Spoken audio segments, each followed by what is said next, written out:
There are a lot of benefits to being a coastal city. My hometown of Charleston, South Carolina is no exception. The schooner Pride is one such benefit. A replica schooner you can take into the harbor on a perfect spring day, or a cold blustery one, as it were. Whether you're into sailing, surfing, or just out to see the dolphins, there's no denying the harbor is an essential part of our city. And then there's the critical economic boon of shipping and oceanfront tourism, not to mention the fresh seafood. There's a cost to being a coastal city as well, and we're seeing this cost increase with interest.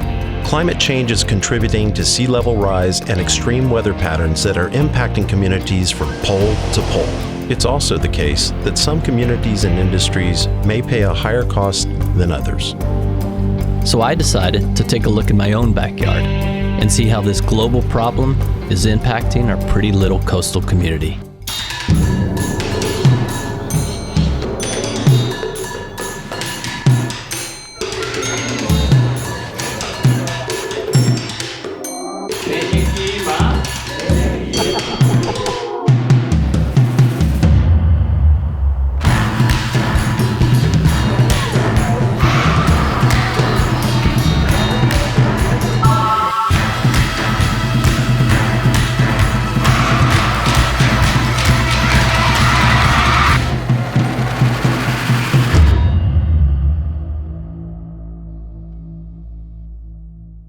Once a beachfront recreation site for the African American community, Mosquito Beach now harbors a sustainable oyster bed managed by a father and son under the name of Brown's Oyster Supply.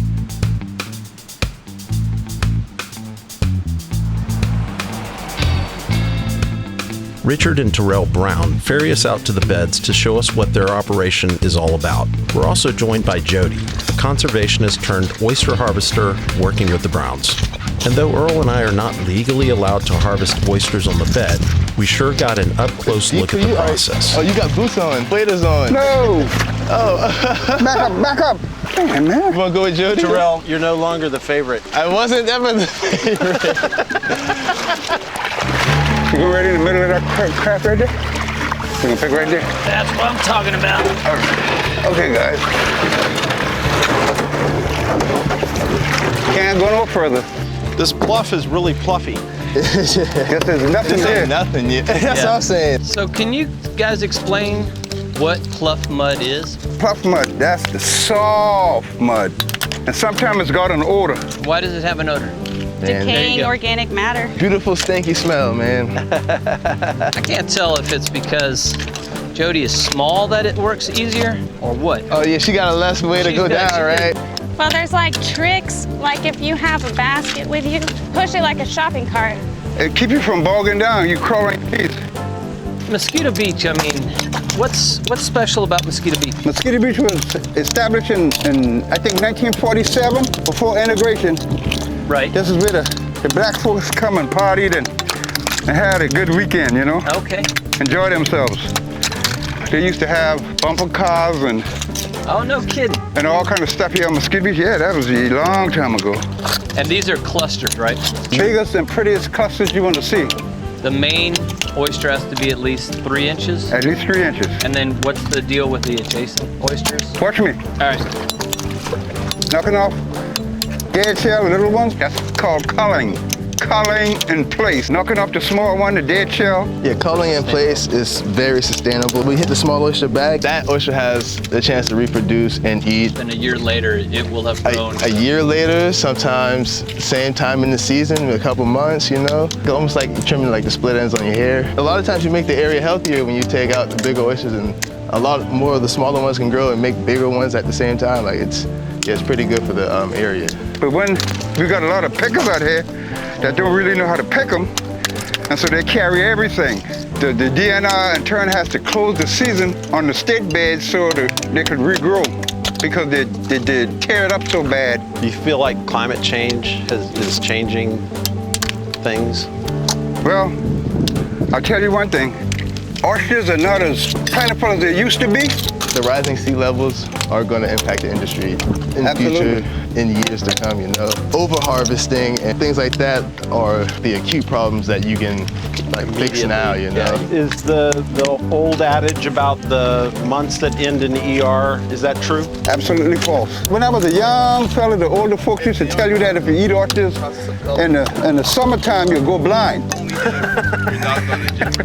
It's a seasonal thing, so the oyster could replenish itself. themselves. Right. How long has your dad been doing this? So I would say he's been doing it since he's a kid, 68, so it's about 60 years, you know? Yeah, my granddaddy, they all worked the river back in the days. Gotcha. Worked the river and had farms. Had lima beans, okra, tomatoes, watermelon, anything. Now you're making me hungry. Yeah, but that, Now, if you want, you can go ahead and crack you open one and eat it. Gulp it down. nice eating one, look at that. Let's get an eating one. Yeah, Is that a good one? yeah, man. Do it. That should be real salty. Where's my cocktail sauce? In the car. Hot sauce is what we really use. Oh. Be real salty. It is salty. That's good. Terrell, when you guys are working, how many oysters need you do? My best day, going 2 hours before low tide, and picking like about 2 hours after, I've gotten about 21. 21 bushels? And that's a bushel. No, it's a bushel and a half. I imagine that this is one industry that really you can't mechanize, right? Our operation here, culling in place, you can't mechanize it. Who's the harder worker, you or Terrell?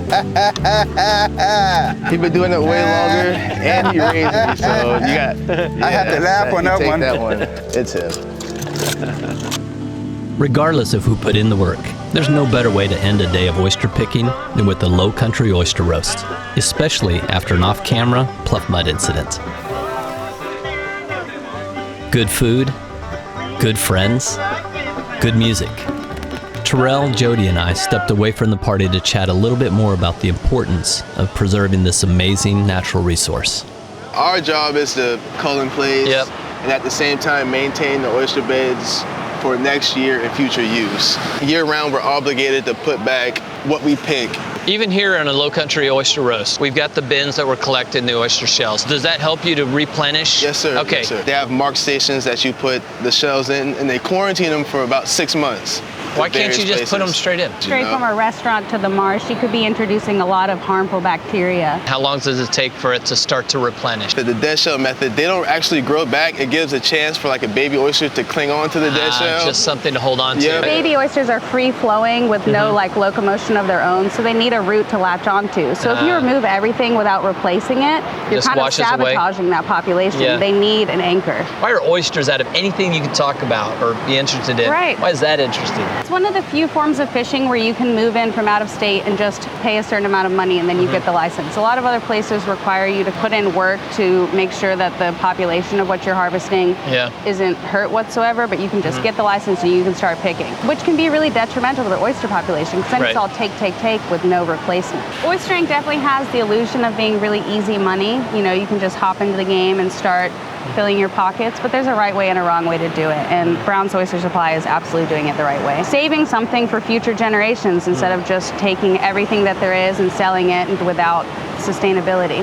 I would tell you, it doesn't feel like easy money when I was out there. It's a lot of mucking about. But is there a actually- single day you come home that you don't have mud in every single place that you're trying to... It's not for lazy people. It makes you question your life decisions. I hope we get to do it again sometime. Definitely. Thank you. Appreciate the Cheers. opportunity. All right, Glad thank y'all had you a great guys. time. Compared to the need for sustainable harvesting, sea level rise is a distant but looming threat to the oyster industry.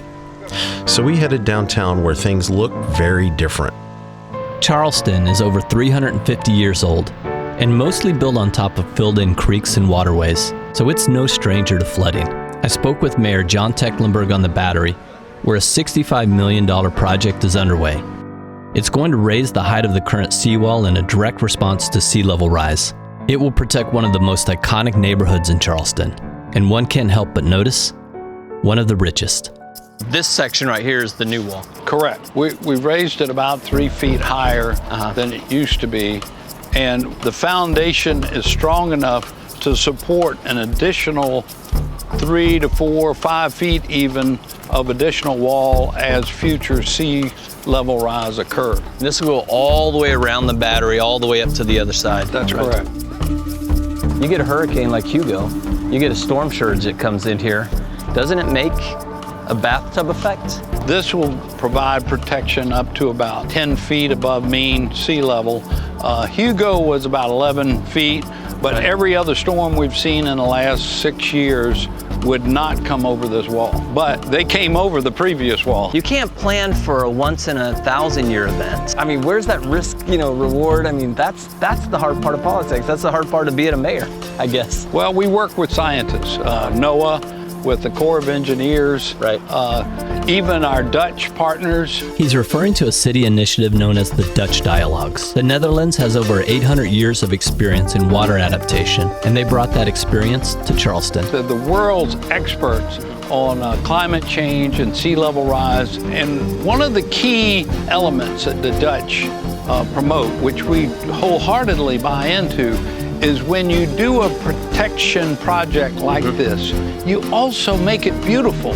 You make it a public amenity that the public will enjoy, that your citizens will love, just walking on this esplanade and this beautiful setting along the water, and always look to get a multiple benefit out of the project. The mayor took me to the high battery, which is the upper wall that the low battery is being raised to match. It's really remarkable. We've seen a 14-inch rise in over 100 years. But here's the thing. In the last 20 years, the rate of increase has quadrupled. And we reliably predict the sea level right here in Charleston Harbor will raise another 2 to 3 feet in the next 50 years.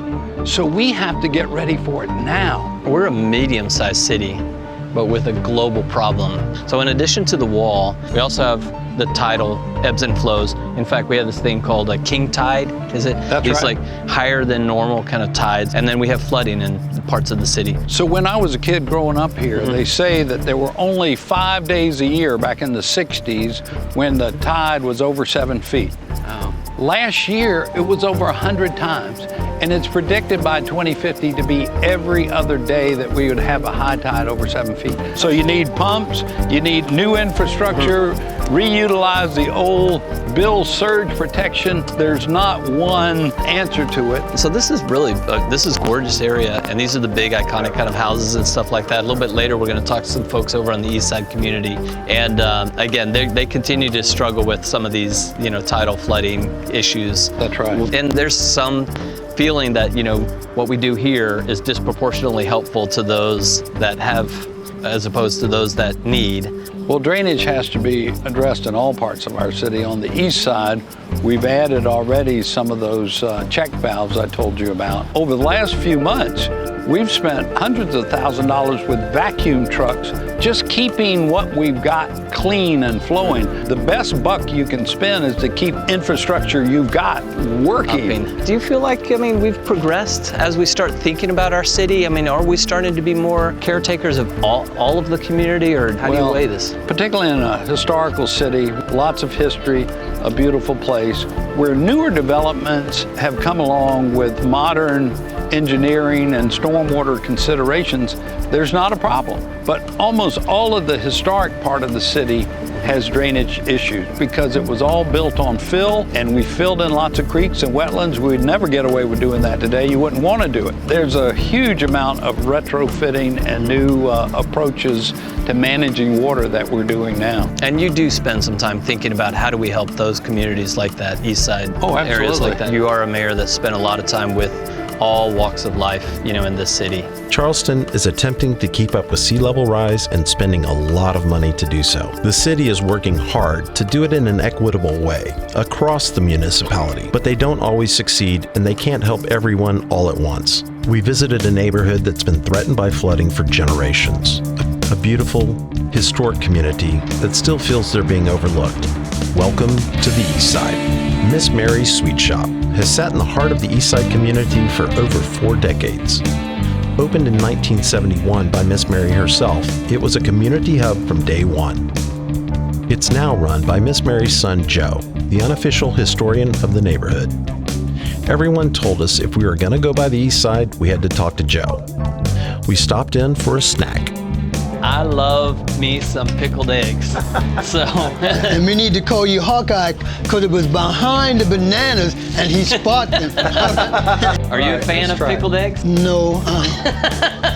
Have you seen it? Look at that color. Oh man, that's good. I like that. I mean, this is Southern. Yeah, that is. How much is this pickled egg? 69 a piece. Put it on my bill. Yeah. You have people do kind of IOUs, right? Is that? Yes, yeah.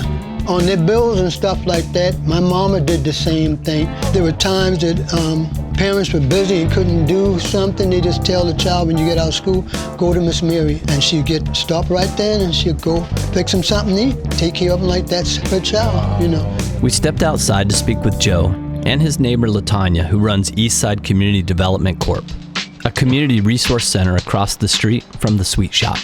They gave us an insider's perspective on how flooding is impacting this lively historic neighborhood, their home.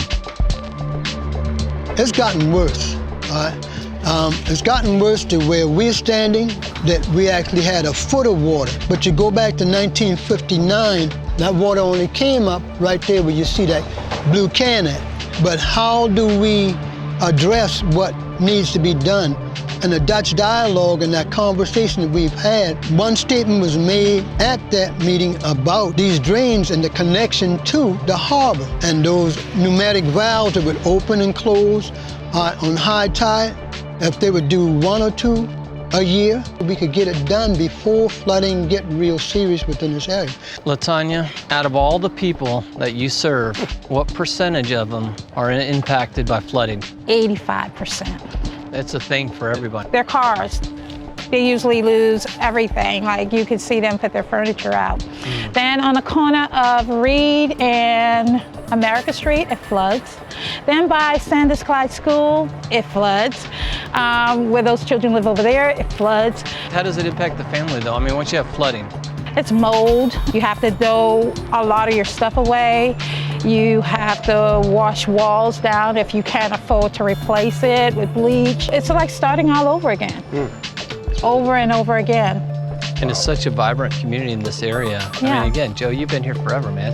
They've had the same type of problems for generations. The insurance per house could possibly go to $18,000 a year. That's an emphasis where we need to have more discussion. You know, they just did an assessment. So that means more money, or maybe if we can't raise our houses, then we might have to lose our houses. Is it a little bit about, political and economic, I'm not sure. I'm not a politician. I'm just a mama and an advocate of my community. I just know that with people not making that much money and they're trying to hold on to their homes, and the flooding issue, it just makes it kind of difficult because you're facing multiple things. Is this a community that's in trouble?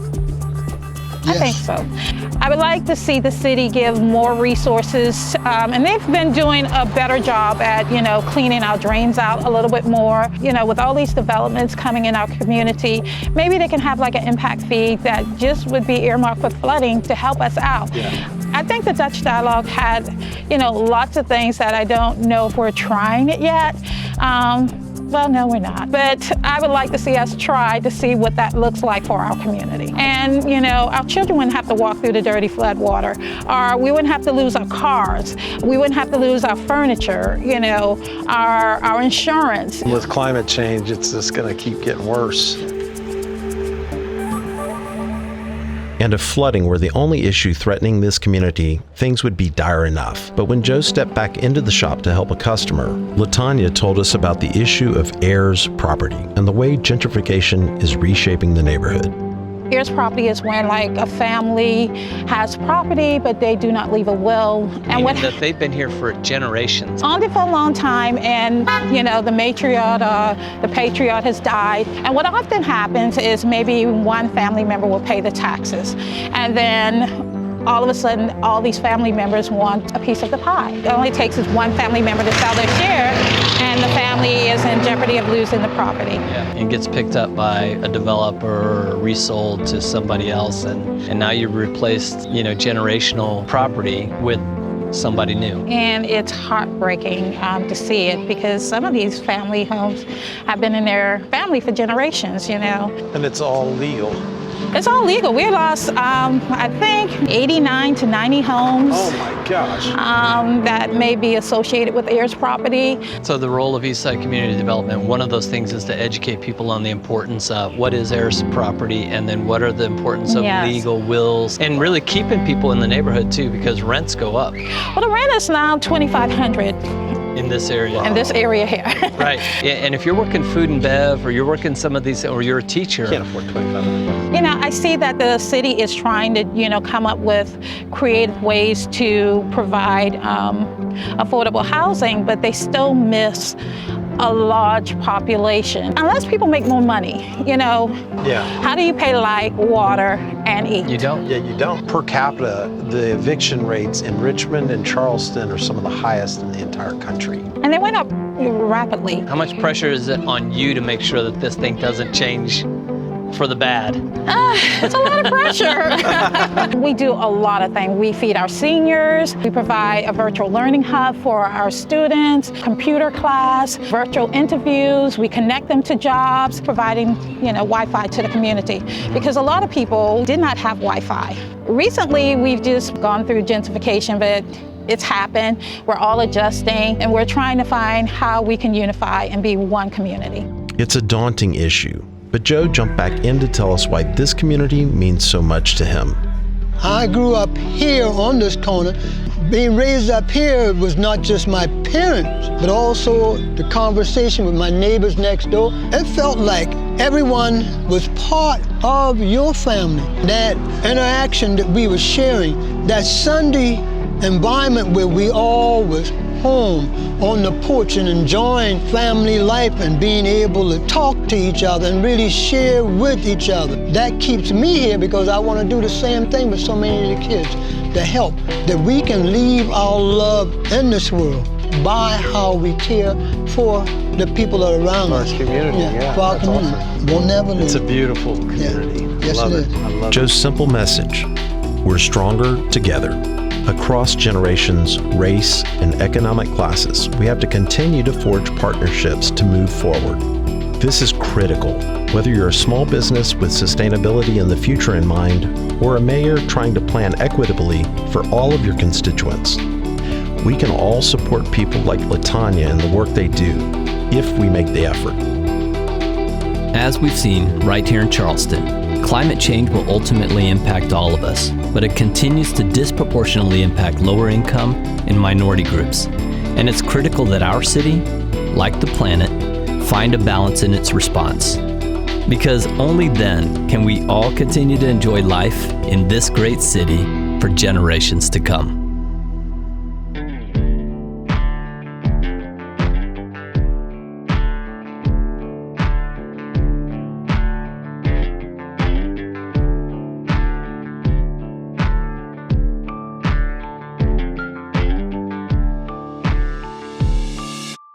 Take that